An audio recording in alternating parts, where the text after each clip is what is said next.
Warte, ich habe ausprobiert, weil ich das in einem Video gesehen habe. Guck mal, da ist Wasser drin.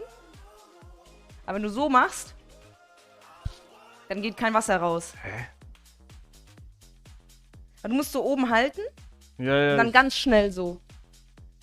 Und halt das Glas gut genug fest, dass es nicht fällt. Ja, ja. Wie soll ich nochmal machen? Mach's nochmal. So.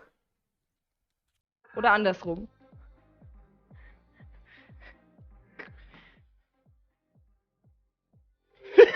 Ist geil, oder? Oh wait, das darf man nicht die ganze Zeit machen, oder? Ja, und dann manchmal, am Anfang ist es schief gegangen. Ich mach kurz den Rand weg. Oh, fuck.